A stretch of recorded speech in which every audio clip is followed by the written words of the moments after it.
13 is the simple majority of 24. Kung ikaw lang yung pipirma para matutuloy yung, kung 13, di ba 13 yung kailangan? Oh, hindi ako maharap kay Migs. Hindi, wala akong mukha sa kanya. I was fighting tooth and nail na hindi siya ma-remove. I've been convincing my party mates, but still, I respect their decision. May decision silang sarili. Yes. Sa House of Representatives, there was a call from the Palace Representative who would apologize.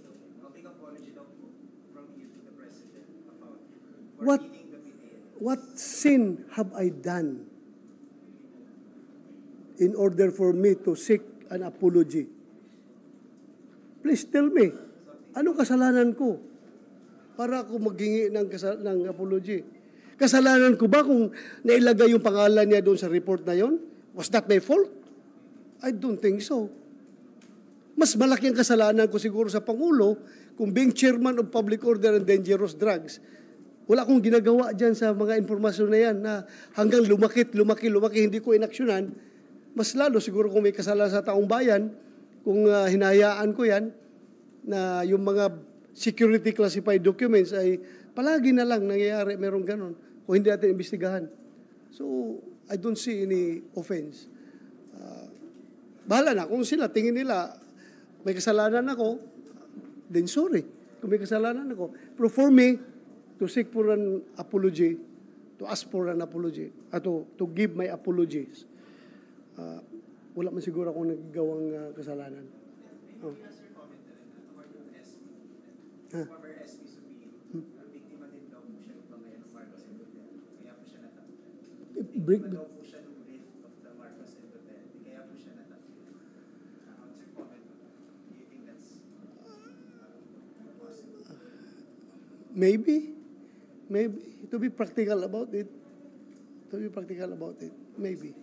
Because yun nga po, he signed the arrest order kay Tuloy. He signed po the arrest order kay Tuloy. And then also, he allowed the PDL. So, both counts. Maybe, but I don't have personal knowledge. Ako hanggang deduction, induction, conclusion, yun lang yung sa akin. Personal ko lang. Wala akong personal knowledge talaga. Feelings ko lang. Personal feelings. No personal knowledge. Personal feelings. Babalik ako doon sa bakit kailangan magpalit ng Senate leadership nung kinausap ka, nung mga nag-convince na dapat magkaroon ng Wala namang sinabing rason. Basta, sama ka sa amin. Sabi ko, sorry, hindi. Yun lang. Tawag, pare, sama ka sa amin. Pasensya ka na pare. Dito lang muna ako. Yun lang mga. Wala. Wala talagang reason na dahil sa style ng leadership, hindi man kami ganun mag-usapan dito. Ganun. Magtatanong-tanong ka pa. Alam mo naman, you yourself being a senator, kung ano yung reason nila nakikita mo rin naman siguro. Ang reason na yan. So, no need to ask for any reason, any justification. May dinner daw mamaya sa Palace. Are you one of the invited? Pupunta ka na. Invited mo daw lahat ng senador. Hindi ko lang alam. Hindi ko na-date yung asawa ko kahapon. Anniversary namin kahapon. Dahil sa hearing, hindi ko na-date. So, baka i-dinner ko yung misis ko ngayong gabi. Oo. Priority ko na yung misis ko kaysa Malacanang. Ha? punta ka sa Malacanang.